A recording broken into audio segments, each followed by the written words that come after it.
Que de vaccins? Écoutez le professeur Raoult.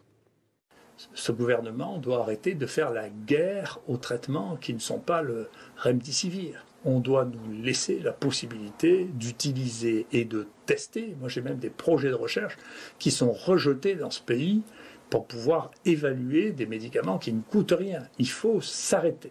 Il faut laisser, il faut tourner une page.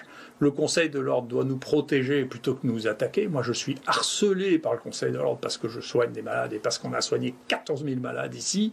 Ça suffit. Le Conseil de l'ordre ne devrait pas être quelque chose qui est juste aux ordres incompréhensibles de gens qui ne savent pas de quoi ils parlent. C'est pas le Conseil de l'ordre qui va dire la science. Il est sorti un arrêté en décembre qui maintenant ça va être le Conseil de l'ordre qui va dire ce qui est scientifiquement établi. Mais vous rigolez, ce Conseil de l'ordre, prenez tous les gens qui sont là, vous les comparez ce qu'ils ont fait dans leur vie par rapport à ce que j'ai fait dans la thérapeutique des maladies infectieuses. C'est eux qui vont me dire ce que je dois faire. Et j'espère bien que les confrères comprendront, c'est nous qui avons mis ces gens en place en les élisant. On va avoir des élections, il faut faire attention, il ne faut pas remettre les mêmes. L'analyse qui a été faite par la Cour des comptes du Conseil de l'ordre est une analyse qui est terrifiante. Le gouvernement aurait dû prendre des mesures radicales pour remettre ça dans l'ordre. Et ensuite, la fonction du Conseil de l'ordre, c'est de régler les différends déontologiques entre les confrères et entre les patients et les médecins. Ça n'est pas de faire régner un ordre ponctuel fait par un ministre de passage, parce que les ministres de la Santé, ça dure 2 ans et demi. Ça n'a pas une connaissance intrinsèque de la vie ni de la science, il faut être modeste. D'accord ?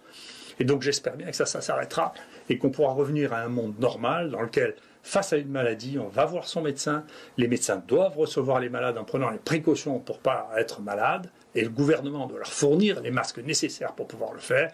Et deuxièmement, ils doivent prendre en charge les gens, les examiner, regarder s'ils ont des facteurs de risque, et les prendre en charge. Voilà. Et donc il faut revenir à la médecine qui semble avoir été oubliée dans l'affolement.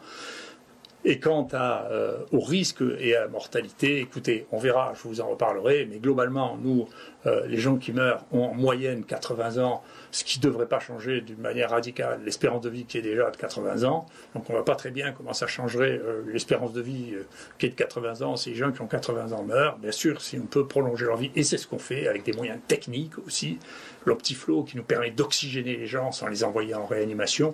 Tout ça, il faut nous servir de la technologie actuelle et de tous les moyens qui sont à notre disposition pour soigner les gens. Et cette espèce de censure sur les médicaments anciens, associée à une incapacité à utiliser les moyens technologiques nouveaux, sont inquiétants.